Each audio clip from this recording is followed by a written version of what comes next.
What's going on, guys? Chuck back with another awesome Blu-ray purchase, and today I'm going to take a minute and talk about it. I was really excited about when I heard it was coming out, and when I actually got to see this one in the theater, which has been a rarity for me in the last couple of years for obvious reasons. At least, and I'm so glad I got to see this one because this is a movie that definitely deserves to be seen and on a big screen with the best surround sound possible. And it was because it's a very the movie's an experience. It's it's hard to explain other than just that it's an experience. That movie being, of course, Baz Luhrmann's Elvis. Now I know out there's a lot of mixed, I guess, reactions or thoughts on the film. A lot of people enjoy it. A lot of people don't care for it. Which, considering it is Baz Luhrmann, that's probably not unusual. I mean, admittedly myself, I've only seen one other film of his, and that was William Shakespeare's Romeo and Juliet. Hated that movie. Did not care for it at all. I've not seen Australia. I've not seen Moulin Rouge. But yeah, that one I saw, and just could not get into what he was trying to do with that film. Now, on the flip side of that, I went in and seen this, not really thinking about that because it only dawned on me that he was director of those movies until after the fact. But I was totally with this movie from the very beginning. I was totally immersed with it. I mean, I'm also a big Elvis fan. A lot of people will have their reasons or their thoughts and opinions of this particular film. Whether it takes liberties as this, whatever. I mean, of course it's going to. I mean, no biopic is going to be perfect, and they're not going to give you all the all the bad stuff. They'll hint at it, whatever, but they won't put it all in there. That's just how it goes, And plus, not only that, but this isn't a documentary. There's other films for that. If you want to see, like This Is Elvis is a great documentary, which I highly recommend. I do enjoy that one a lot.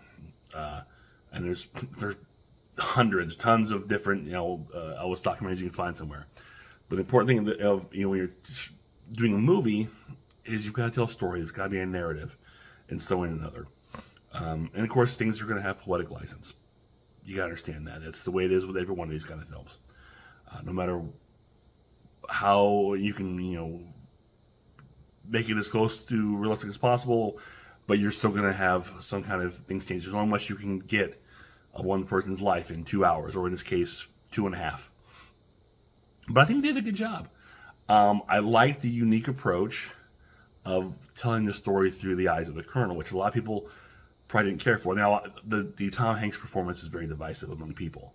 I'm going to put this down. Tom Hanks' performance is very divisive among people.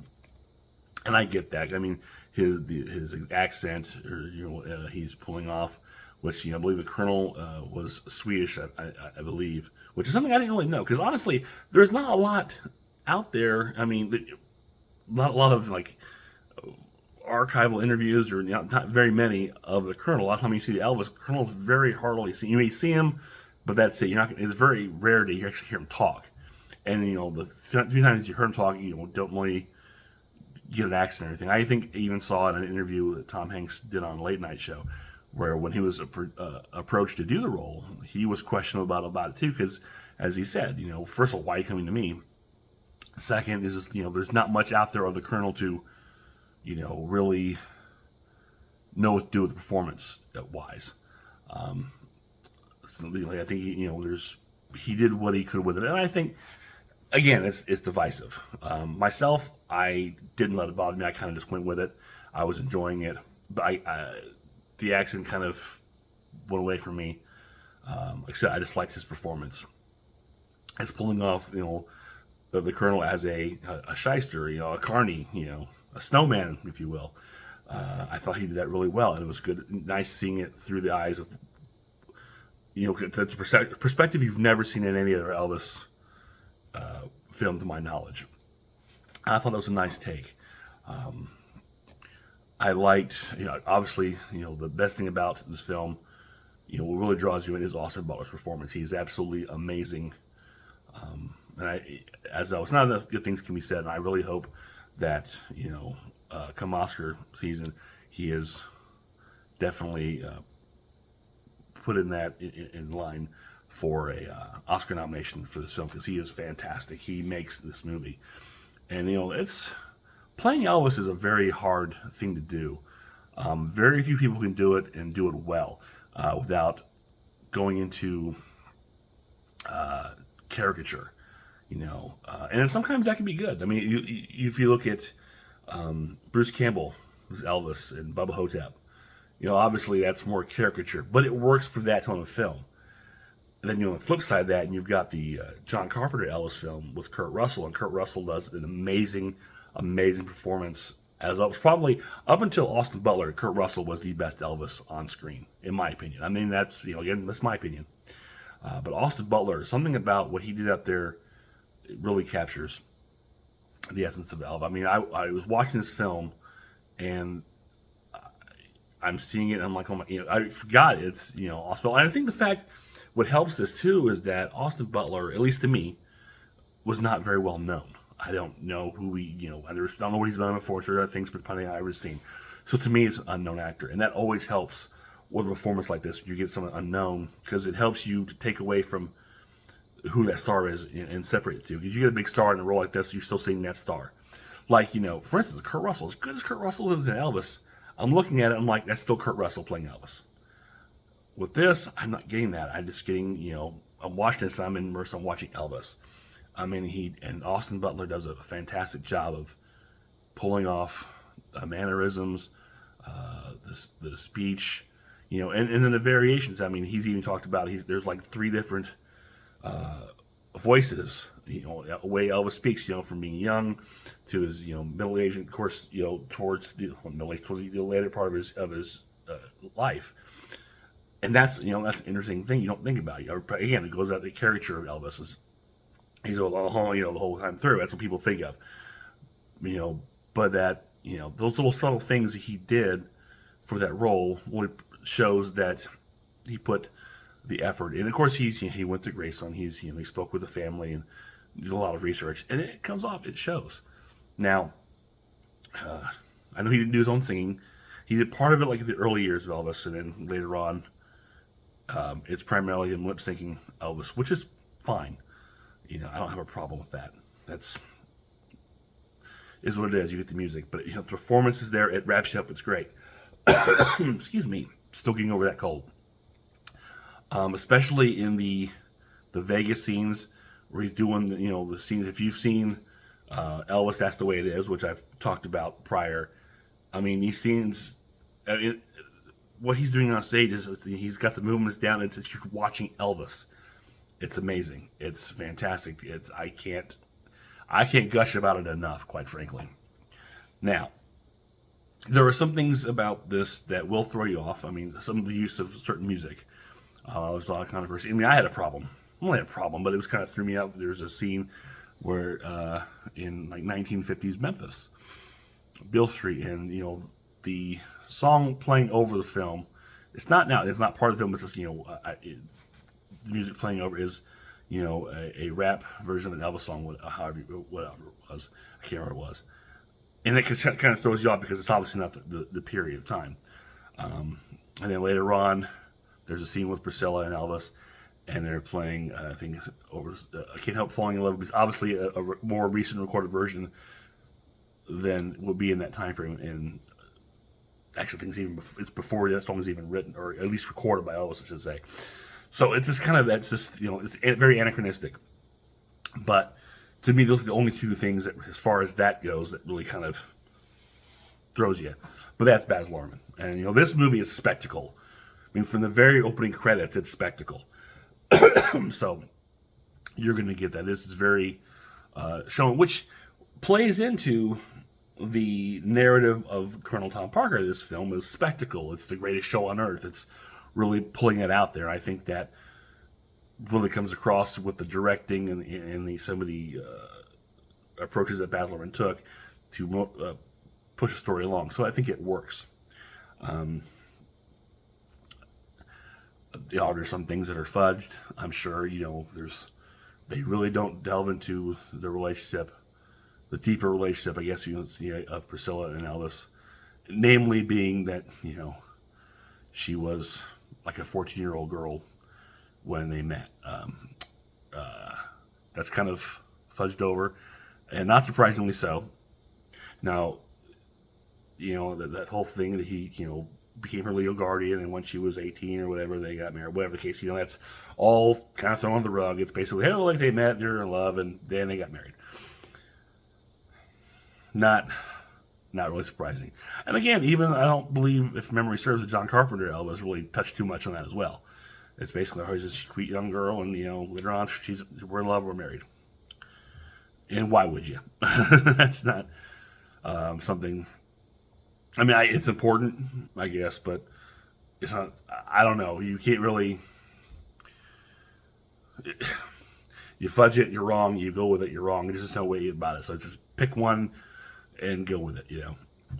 There's a particular scene where spoiler, I guess, where Elvis publicly fires the colonel at during one of the Vegas shows. Didn't happen.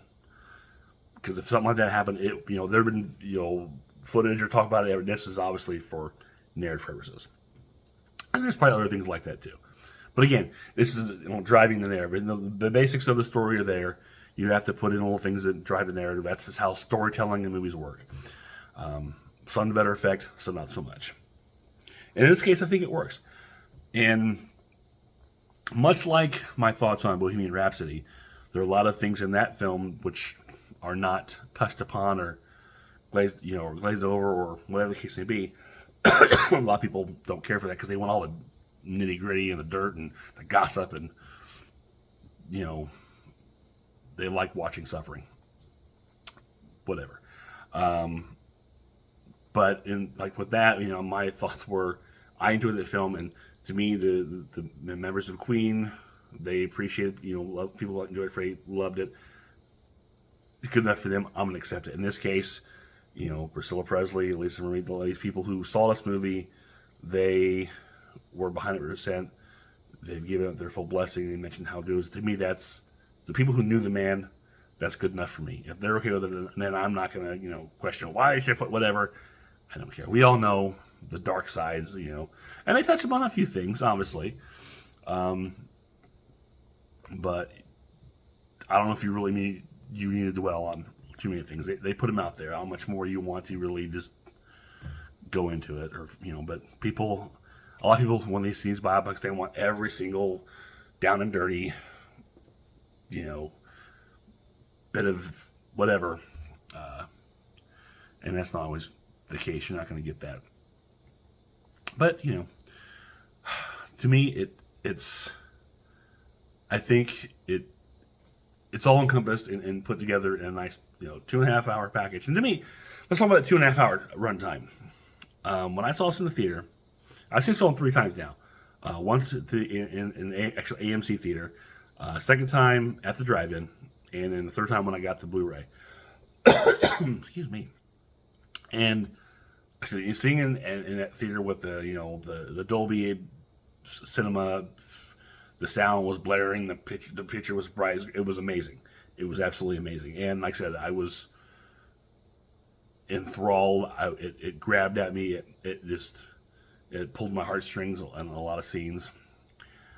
And as soon as I got done with that, I wanted more. I mean, it did not feel like 2.5 hours. It went by so fast. The second time I saw it, I had time to really, it was coming out to digest it, and it still felt like a very fast 2.5 hours, and I wanted more. I watched it at home, and same thing. Only time I got to really back to surround sound, was really rocking. It was great. But yeah, it to me, and I'm so into it. I know some people it dragged or whatever, they get lost. But personally, for me, I loved everything about it. It just really it gets my attention, and I am into it for the full 2.5 hours. Now, I've read things that there's actually a longer cut that's way more, almost a 4-hour cut somewhere. And for me personally, I would love to see it because I want more of this movie. maybe that has more of the all the bad stuff, the dirt, if you will. Whatever. I want more. I just want more. I would love to see, even if it's just deleted scenes or outtakes, which unfortunately there are nothing on those on this in the way of special features, which is a shame because if there is more footage out there, I definitely want to see it. Maybe somewhere along the line, Baz will put out a, his director's, ultimate director's cut or whatever the case is. If he's out, I will buy it immediately because I want more of this film. But overall, I really, really love this movie. And, another glowing review. When we saw it at the drive-in, I took my mom, it was me, my wife, and the kids, and Chris was there with us, obviously. And we had put up a little tent in front of the car where him and Kara could sit inside and do whatever. And of course, Kara was wandering around. Her focus is nowhere near in a drive-in. She's 7 years old. She's all over the place. And Chris usually likes that. I've mentioned before. Chris goes drive-in. He goes there for the food. Goes to the arcade. Most time he's there, he's on his phone, whatever. He's there just to hang out with me and experience. Not so much the movies. It's very rare. But this is one time when he actually sit there and watched the whole thing, and he was enthralled with it. And that tells you something. The film, got the attention of an 11-year-old who very seldom will focus on the movies too long. It got his attention. The full 2.5 hours, he was enthralled and in it the entire time. I don't know what more you need. That's a glowing review right there. It got Chris's attention and he was hooked. So, to me, that's a thumbs up.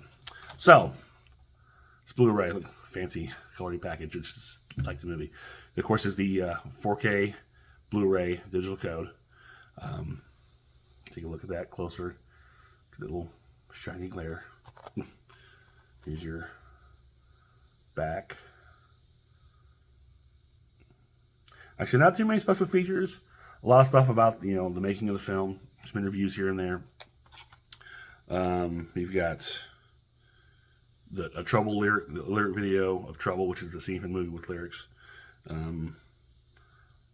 But just we've got the Bigger Than Life, the story of Elvis, rock and roll royalty, the music and artists behind Elvis, Fit for a King, the style of Elvis. Viva Australia, recreating iconic locations for Elvis. Which, another thing, as someone who's been to Graceland quite a few times, the recreated set of Graceland they did. Because first, actually, I thought, watching the film, I thought maybe they shot at Graceland. Because I know that they've spent some time at Graceland. But that was this recreated set, and damn, it looked good. I gotta admit. The facade outside, it literally looked like, they did a good job recreating Graceland. And the recreation of the MGM Hotel, from Vegas, during that time he was doing this tour, they did a really good job of that. And they mixed that with actual footage, I think, from Elvis. That's the way it is, it's for the crowd and background stuff. But again, those concert scenes are just fantastic to watch because they're just done really well. So, that's the case. Same thing. Back. Nothing too fancy, but you do have a little ad here to visit Graceland. It says, see the film, live a legacy, Graceland. And let's see. Yeah, there's a little more. See, flimsy. Some more ads for checking out Graceland. Which, like I said, I've been a few times, and we're hoping to go next year. We're going to be in Memphis about this time next year, actually. So we're hoping we can make some time to stop and take the kids to see Graceland, which is my excuse for me to go see Graceland. I'll say, let's take the kids to Graceland. They love Graceland. I know, Kara, I mentioned to Kara. Kara is very excited to see Graceland. I was watching the movie at home, and she saw it, and she's just fascinated with the singing and dancing of Elvis. And she's a mini performer herself, and she really loved that. So when I mentioned I was trying to Graceland, she just thought it was the coolest thing, and I also became the best dad ever. Who knew that's all it took? And then, your digital code. But yeah, your 4K and your Blu-ray. Blu-ray, yellow, 4K, red. That's really all there is to it.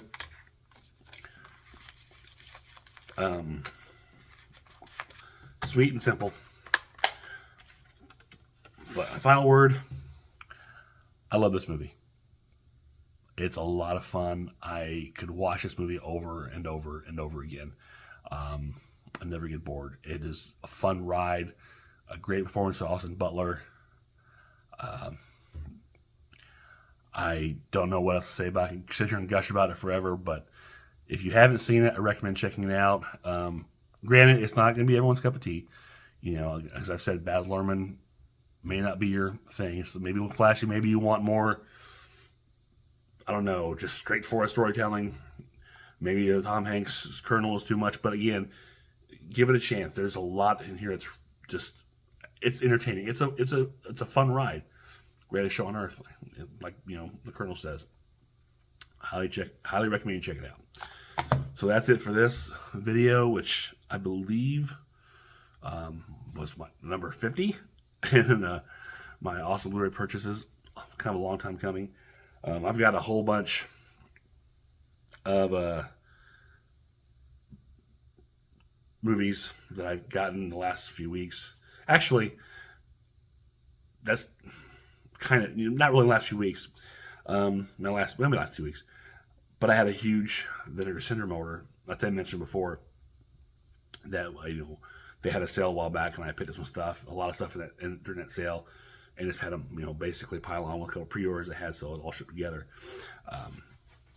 And part of that got shipped, and then I guess there was an issue where the rest of them kind of got mixed up somewhere, so they get held up, and they finally got shipped, and all of it delivered to me today. So I'm going to have to get together and push all that out, along with a few other things I got that weren't Vinegar Syndrome, just some regular titles. So, excuse me. Again, I apologize for the coughing. I am at the tail end of this cold I mentioned before in the previous video. It is working its way out. I'm getting better. Baby steps.